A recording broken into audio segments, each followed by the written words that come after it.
पता नहीं क्यों मेरी ज़बान पे अचानक से वो गाना बैठ गया है दोस्तों। कौन सा है गाना? वो जो मिले मुझे पहली बार। नहीं, गाना गाने का मेरा कोई मूड नहीं है, लेकिन वो जो मिले मुझे पहली बार। हम कहते हैं कि मैं तुमसे मिली, एक ये तरीका हो गया। मैं तुमसे मिली, ठीक है। यहां पर आप देख रहे हैं कि इंपॉर्टेंस किसको दिया जा रहा है, या चलो यहां से ना तुमसे ही हटा दो, कुछ और लगा, तो यहां लगा दो उनसे मिली। मैं उनसे मिली। आप ध्यान से देखिएगा दोस्तों, ये आपका डूअर है, ये आपका सब्जेक्ट है, ठीक है। इसने एक्शन किया है मिलने का, तो ये आपका वर्ब है। और ये किससे मिली हैं? उनसे मिली हैं। तो मैं उनसे मिली यानी मैं डायरेक्टली आपको बता रही हूं कि मैं उनसे मिली। लेकिन इसी चीज को जो हमारे सिंगर हैं, जिन्होंने फिर लिरिसिस्ट हुए, उन्होंने लिखा वो जो मिले मुझे पहली बार। मैं गाना गाना नहीं चाहती, बट आपको बस याद दिला रही हूं कि ये गाना है एक्चुअली। वो जो मिले, अब ये जो वो हटा दो, वो मिले मुझे।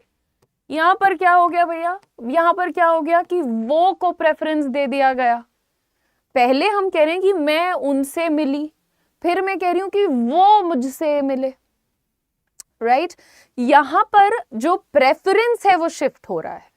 इसी खेल को हम कहते हैं एक्टिव पैसिव। क्या कहते हैं? Active passive. जैसे पिछला बोला पैसिव, ठीक है।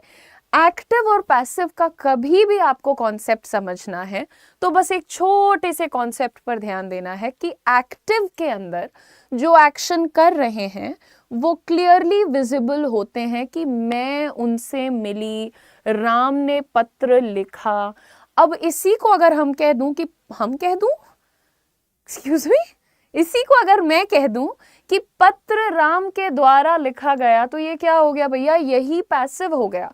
जब डूअर की जगह इंपॉर्टेंस ऑब्जेक्ट को दिया जाने लगता है, यानी सब्जेक्ट के स्थान पर ऑब्जेक्ट आ जाता है, तो वहां पर हमें देखने को मिलता है एक्टिव वॉइस के साथ साथ पैसिव वॉइस भी। पैसिव वॉइस को यूज क्यों किया जाता है? It's considered more polite, it's considered more formal, it's considered a little more subtle अगर आप कहना चाहते हैं तो। अब क्या होता है ना, जैसे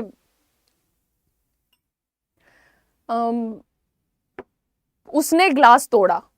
अब कई बार ऐसा आपको बताना पड़ता है कि भाई आपके सहकर्मी से ग्लास टूट गया, तो अब आप ऐसे नहीं कहते इसने गिलास तोड़ दिया, ग्लास इससे टूट गया।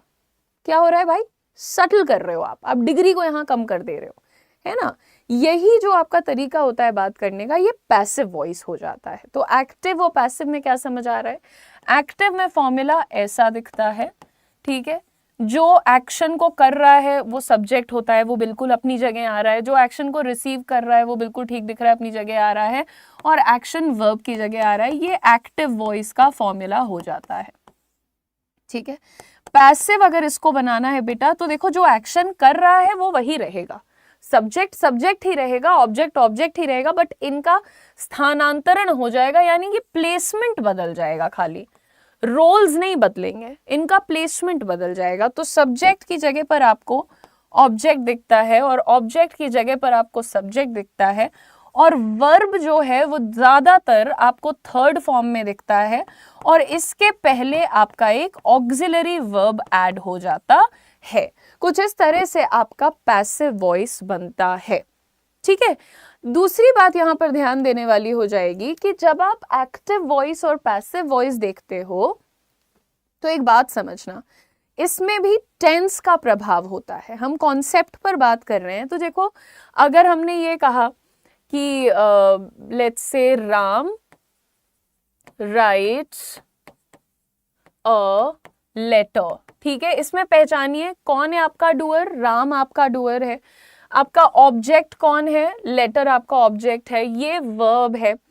अब यहां पर जब इसको हम कन्वर्ट करेंगे ना, तो आपको सबसे पहले तो ये चीज फॉलो कर लेनी है, ठीक है। ऑब्जेक्ट को यहां पर ले आओ, अ लेटर, ठीक है। राम यहां पर ले आओ।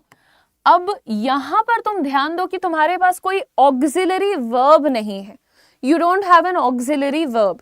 लेकिन पैसिव में हमने क्या कहा, जब पैसिव बनाना है तो सबसे पहले आप यहां पर एक तो थर्ड फॉर्म लिख देंगे, राइट्स का आपने रिटन लिख दिया है, और ये प्रेजेंट टेंस में बात हो रही है, राइट, ये प्रेजेंट टेंस का है ना। अ लेटर इज रिटन, और बाय वर्ड जरूर आता है, बाय किसके द्वारा, पैसिव के वाक्य में द्वारा का बहुत इंपॉर्टेंट रोल होता है। जैसे हमने कहा राम एक पत्र लिखता है, एक पत्र राम के द्वारा लिखा जाता है, इसी वजह से पैसिव के अंदर आपको बाय वर्ड का यूज अक्सर दिखेगा। ठीक है, जिन लोगों को ये नहीं पता है कि डूअर क्या होता है, रिसीवर क्या होता है, वो जरा इसी चैनल पर पुराने वीडियोस जाकर के आराम से देख लें। अब हमने आपको एक एग्जाम्पल दिया बेटा, जिसमें आपने देखा कि कैसे राइट्स को हमने बदलकर इज रिटन बनाया। अब ये एक सिंपल सा चार्ट देखो, जैसे हमने कहा प्रेजेंट इंडेफिनिट यानी सिंपल प्रेजेंट टेंस, तो क्या आपको यहाँ पर SES दिख रहा है या फिर डू डज दिख रहा है, ठीक है। अभी एग्जाम्पल इसी का तुमने देखा, राम राइट्स अ लेटर, वो कन्वर्ट होकर क्या बन गया, a letter is written by Ram, ठीक है। जब भी तुम कॉन्टिन्यूअस देखोगे तो जैसे हम कहते हैं Ram is writing a letter, ये हो गया तुम्हारा एक्टिव वॉइस में क्योंकि सब्जेक्ट दिख रहा है, ठीक है, और ING लगा हुआ है तो ये तुम्हारा प्रेजेंट कॉन्टिन्यूअस हो गया। इसको कन्वर्ट करेंगे तो क्या यहां पर कह रहे हैं, is being, am being, are being बना करके लिख दो। Ram is writing a letter की जगह हो जाएगा a letter is being written. Verb का देखो थर्ड फॉर्म ही यूज हो रहा है, बाय, बाय लग रहा है और ऑब्जेक्ट सब्जेक्ट लग रहा है, ठीक है। ठीक इसी तरीके से Ram has written a letter, Ram एक पत्र लिख चुका है। अब जब भी तुम प्रेजेंट परफेक्ट देखोगे, हैज या हैव से बना हुआ कोई वाक्य देखोगे, तो यहां पर ये बदल कर किस में चला जाएगा, हैज बीन या फिर हैव बीन। सिंगुलर है तो हैज बीन, प्लूरल है तो हैव बीन। यहां पर हमारा जो ऑब्जेक्ट है वो लेटर है, लेटर सिंगुलर है तो कैसे लिखिएगा, a letter has been written by Ram. Sorted है ना। देखिए टेंस के हिसाब से पूरा चार्ट आपके सामने है, बस आपको क्या करना है, जैसे हमने एक ही सेंटेंस का एग्जाम्पल लिया है, Ram writes a letter, Ram is writing a letter, Ram has written a letter. Past indefinite की बात अगर कर लें यहाँ पर तो सिंपल पास्ट जिसको कहते हैं हम लोग, जैसे हमने कहा Ram wrote a letter, Ram, अरे हाँ, Ram wrote a letter, Ram ने एक पत्र लिखा, ठीक है। अब इसको जब आप बदलिएगा तो क्या देखते हैं, सबसे पहले सब्जेक्ट वर्ब का सेकंड फॉर्म, लेकिन ये जब आप पैसिव में लिखोगे तो आपका जो ऑक्सिलरी वर्ब है वो वॉज या वर में से ऐड हो जाएगा और वर्ब का तीसरा रूप आ जाएगा। A letter was written by Ram, a letter was written by Ram, ये देख लिया आपने। तो कुछ कैटेगरीज ये हो गई। अब पास्ट कॉन्टिन्यूअस में भी सेम फंडा लगेगा, जैसे वहां पर प्रेजेंट कॉन्टिन्यूअस में is being, are being, am being था, यहाँ वॉज बीइंग और वर बीइंग हो जाता है।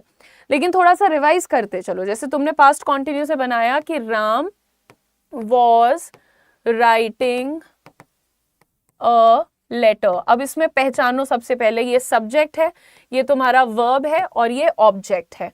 अब जब इसको पैसिव में बनाओगे तो क्या याद रखना है कि तुम्हारा सबसे पहले जो ऑब्जेक्ट है वो सबसे आगे आ जाता है, तो यहाँ लिखोगे अ लेटर, तुम्हारा जो सब्जेक्ट है वो सबसे बाद में चला जाता है, सब्जेक्ट के पहले बाय लगता है, ठीक है। अब अ लेटर, अब यहाँ पर तुमने पहले ही वॉज राइटिंग लिखा हुआ है ना, बस वो वॉज बीइंग प्लस V3 कर दो, तो अ लेटर वॉज बीइंग, V3 क्या होता है बेटा राइट का, रिटन, ठीक है। A letter was being written by Ram. आप लोग भी कमेंट करते चलिएगा। Very good Bharti and Jaya, जितने बच्चे भी आंसर दे रहे हैं, गुड जॉब भाई। सब लोग एक बार लाइक शेयर सब्सक्राइब भी कर लो फटाक से, है ना। देखो कॉन्सेप्ट कभी भी टफ टू अंडरस्टैंड नहीं होता, इट्स प्रिटी इजी, बट आपको ट्राई करते रहना चाहिए कि हम प्रैक्टिस करते रहें, उसको रटने से नहीं आएगा, है ना। चलो आगे देखते हैं दोस्तों। अब जैसे पास्ट परफेक्ट को पहले रिकॉल करो। पास्ट परफेक्ट यूज कब करते हो? जब पास्ट के भी पास्ट में कोई घटना हुई है। यानी अगर आज क्या डेट है यार गाइस? 23 तारीख है। आज प्रेजेंट हो गया 23, पास्ट हो गया 22, 22 के भी पास्ट में तुम जाओगे यानी 21 को जाओगे तो क्या हो जाएगा तुम्हारा? Past of the past, past perfect हो जाएगा। तो जब पास्ट के दो एक्शन है उसमें से ज्यादा पुराना वाला दिखाना है तो यहाँ पर पास्ट परफेक्ट यूज करो, और उसके बाद वाला पास्ट दिखाना है तो सिंपल पास्ट यूज करो। ठीक, ये सब पढ़ाया हुआ है। टेंस की क्लासेस में जाओ, बढ़िया सा रिवाइज करो, सब्सक्राइब कर लो, लाइक कर लो और रेगुलर रहा करिए सेशंस में। पास्ट परफेक्ट टेंस में अगर हमने लिखा यहां पर कि Ram had written a letter before he left for college, college जाने से पहले राम ने क्या किया था? एक चिट्ठी लिखी थी। तो इस तरीके के वाक्य जो होते हैं ना कि घर जाने के पहले उसने ताला लगा दिया था, मुझसे मिलने से पहले वो श्याम से मिला था, इस तरीके से जब पास्ट की बात करोगे हैड प्लस V3 लगाओगे, उसी को कहा जाता है past perfect.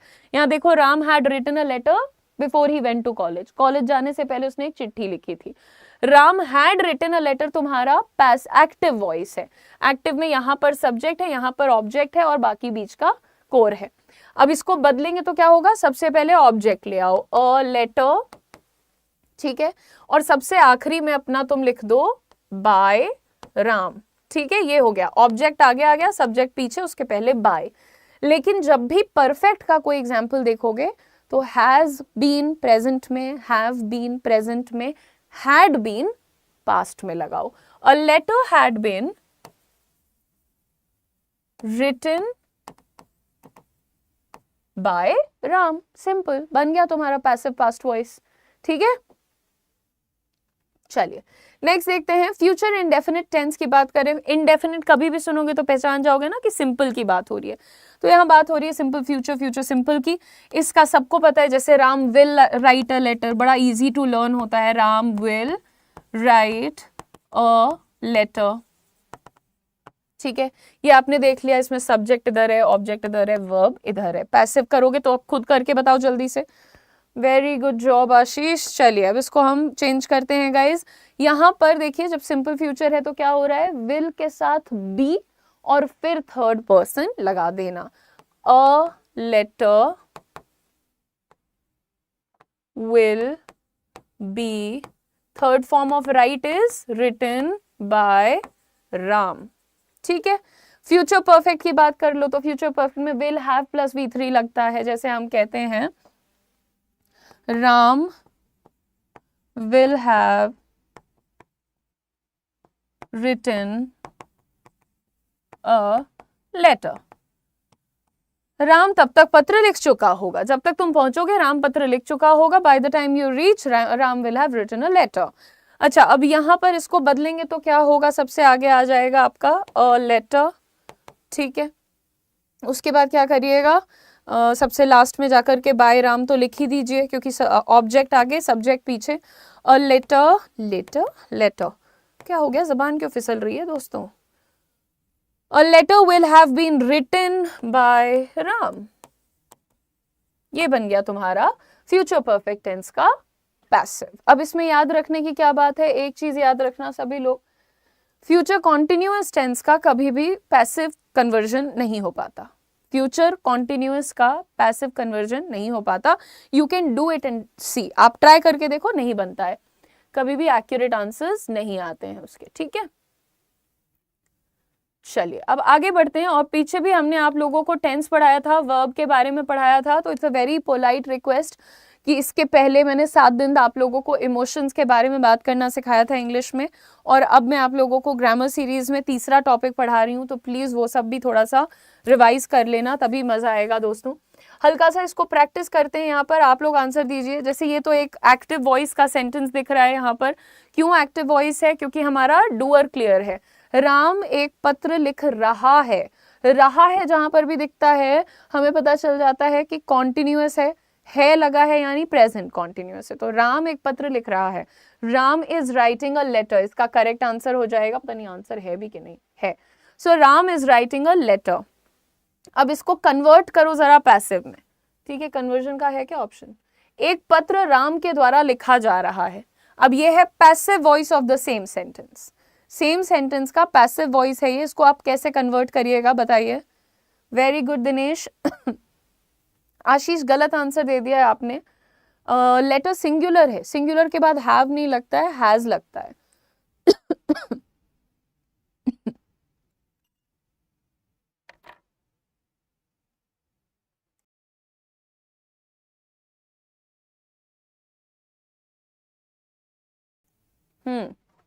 Very good. A letter is being written by Ram. Absolutely correct. A letter is written by Ram. आशीष गलत। कॉन्टिन्यूअस जब देखोगे ना, ing को जब भी पैसिव में कन्वर्ट करोगे तो ऑक्सिलरी वर्ब के बाद आपको वहां बीइंग का इस्तेमाल जरूर करना है। प्रेजेंट टेंस है यानी ऑक्सिलरी कौन सा लग रहा है, इज लगेगा, एम लगेगा, आर लगेगा, डिपेंडिंग, लेकिन उसके आगे बीइंग लगाना बहुत जरूरी है। So a letter is being written by Ram. Dinesh का आंसर सही था बिल्कुल। भारती का, जया का, very good job everyone. Next देखो, क्या वह गाना गा रहा है। This is a question everyone. ये किस प्रकार का सेंटेंस है, इंटेरोगेटिव सेंटेंस है। तो जब आप पूछते हैं कि क्या वह काम कर रही है, क्या वह गाना गा रहा है, क्या वह खेल रहा है, कैसे इसको शुरू करते हैं ऑक्सिलरी वर्ब से।